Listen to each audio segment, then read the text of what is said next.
अस्सलामुअलैकुम friends and welcome to 10th सहरी preparation blog. तो अभी जो है मैं सहरी के लिए खाना बना रही हूँ। तो आज खाने में बना रही हूँ शलजम गोश्त। सहरी के लिए बना रही हूँ मैं शलजम गोश्त। तो पैन में मैंने प्याज डाले हैं, ऑयल डाल के फिर इसको थोड़ा फ्राई किया है। जब ये फ्राई हो गए थे फिर इसके अंदर मैंने डाला है लहसुन अदरक का पेस्ट और साथ में डाला है टमाटर सब्ज़ मिर्चें। अब इसकी थोड़ी देर भुनाई करते हैं। जब भुनाई हो जाएगी फिर इसके अंदर डालेंगे थोड़ा सा नमक, फिर डालेंगे सुरख मिर्चें, धनिया पाउडर, हल्दी, ज़ीरा पाउडर।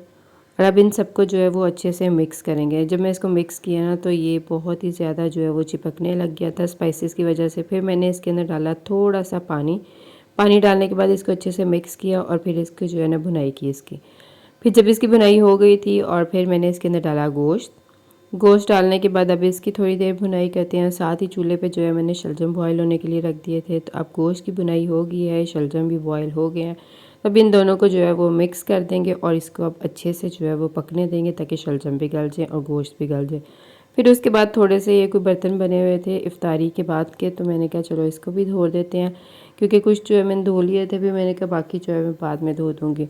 तो मैं भी थक गई थी, मैंने कहा एक साथ ये इतने क्या धोने हैं, तो बाकी जो है ना वो मैं थोड़े थोड़े करके जो है वो धोती रहूँगी। तब इसको धो दिए हैं तो फिर मुझे याद आया कि मटर लेके आए हुए थे, इसको भी जो है वो मैं निकाल देती हूँ। तो मैंने कहा जितनी देर वो सालन बनता है तो मैं उतनी देर जो है ना मटर निकाल देती हूँ। तो सब्ज़ी वाले ने मटर पे इतना ज़्यादा पानी डाला था जिसकी वजह से ना कई मटर ख़राब हो रहे थे। मैंने कहा इससे पहले कि ये ज़्यादा ख़राब होना तो इनको मैं निकाल ही लूँ। तो फिर निकालने के बाद जो है अब इसको हम फ्रीज़ करते हैं। मैं किसी शॉपर में डाल के जो है फ्रीज़र में रख दूँगी ताकि जब ज़रूरत पड़ेगी ना तो इसको मैं यूज़ कर लूँगी। तो ये इतने से बने और इतने ज़्यादा मटरों का वो निकला। तो फिर उसके बाद जी मुझे कमज़ोरी फ़ील हुई तो मैंने सोचा कि मैं अपने आप को चार्ज कर लूँ। और चार्जिंग के लिए मैंने ये पहले से मंगवा के रखे हुए थे। तो फिर मैं अब चार्जिंग पे लग गई हूँ और अब मैं ये खाऊँगी। उतनी देर में जी ये सालन भी बन गया था। तो अब इसमें थोड़ा सा पानी रह गया था, तो अब इसको हम करते हैं ड्राई करने के बाद जो है ना अब ये बिल्कुल रेडी हो गया। तो अब चूल्हा बंद करते हैं और फिर इंशाल्लाह जो है ना सहरी में इसको यूज़ करेंगे।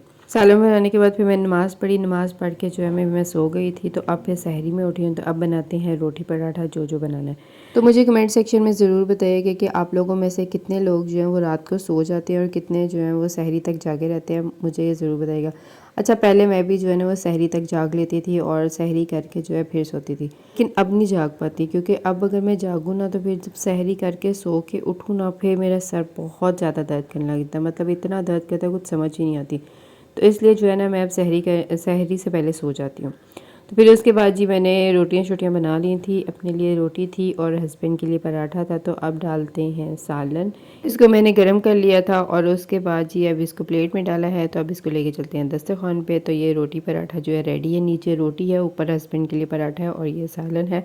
और अल्लाह पाक का लाख लाख शुक्र है जिन्होंने इतना कुछ खाने को दिया। तो अभी जो है हस्बैंड ने कर ली थी सहरी, अब मैं कर रही थी। उन्होंने दही खाना होता है तो इसलिए वो जो है ना वो मुझसे पहले कर लेते हैं, मैं थोड़ा लेट करती हूँ क्योंकि मुझे दही नहीं पसंद इस टाइम खाना, तो मैं नहीं खाती हुए।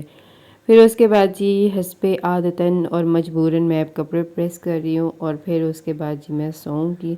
आज मेरा दिल था कि बर्तन नहीं धोती, मैं ना सुबह सहरी के बाद जो है वो धो लूँगी। तो इसलिए फिर मैं अब नमाज़ पढ़ूँगी और फिर सो जाऊँगी। इसका व्लॉग यहीं तक था। वीडियो अच्छी लगे लाइक करिएगा, शेयर करिएगा, सब्सक्राइब कर